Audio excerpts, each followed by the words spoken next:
पंतप्रधान नरेंद्र मोदींनी दिल्ली स्फोटातील जखमींना भेट दिली।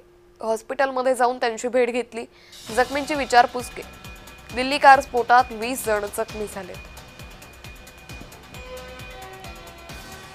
तर एलएनजेपी हॉस्पिटलमध्ये जाऊन पंतप्रधानांनी या जखमींची भेट घेतली। पंतप्रधान नरेंद्र मोदी हे भूतान दौऱ्यावर होते। भूतान दौऱ्यावरून परतताच त्यांनी जखमींची भेट घेतली। दिल्ली कार स्फोटात 20 जण जखमी झालेत। यावेळी त्यांनी जखमींची विचारपूसही केली।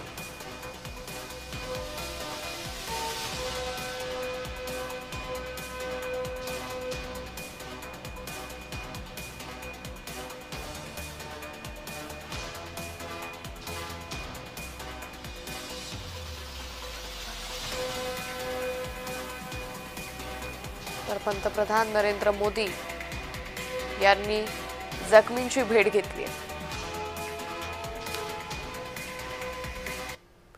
सावधान, कारण अजून धोका टळलेला नाहीये।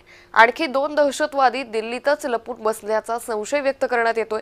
तपास यंत्रणा कमालीच्या सतर्क आहे। लपून बसलेल्या अतिरेक्यांसाठी शोध मोहीम सुरू आहे। तर सोमवारी सायंकाळी 6:52 दिल्लीच्या लाल किल्ला मेट्रो स्थानकाजवळ भीषण असा स्फोट झाला, ज्या स्फोटामध्ये 12 जणांचा मृत्यू झाला तर 20हून अधिक जण जखमी झालेत।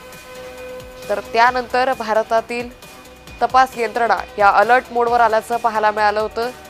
नंतर अजूनही हा धोका मात्र टळलेला नाही असा संशय सध्या व्यक्त करण्यात येतोय।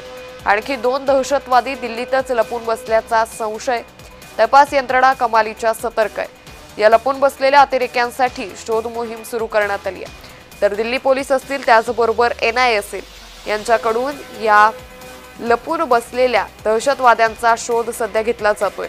खरं तर दिल्ली पोलिसांसमोर आणि त्याचबरोबर एनआयए समोर मोठं आव्हान आहे, कारण पांढरपेशा अतिरेक्यांकडून हे स्फोट घडवले जात आहेत।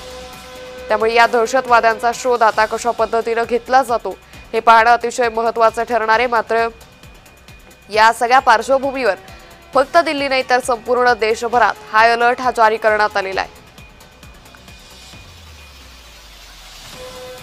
तर दहशतवादी दिल्लीतच लपून बसल्याचा संशय हा व्यक्त केला जातोय। तपास यंत्रणांकडून या लपून बसलेल्या अतिरेक्यांचा शोध घेतला जातोय। तर दिल्लीतील सुरक्षा यंत्रणा असेल या हाय अलर्टवर आहे। तर लाल किल्ला सुरक्षेच्याच कारणास्तव बंद करण्यात आलेला आहे। पर्यटकांसाठी लाल किल्ला बंद आहे। तर देशातील प्रमुख शहरांमध्ये हाय अलर्ट जारी करण्यात आलेला आहे। या पार्श्वभूमीवर आता या सुरक्षा यंत्रणांकडून कशा पद्धतीने दिल्लीमध्ये लपून बसलेल्या या आणखी 2 दहशतवाद्यांचा शोध घेतला जातो हे पाहणं महत्त्वाचं ठरेल।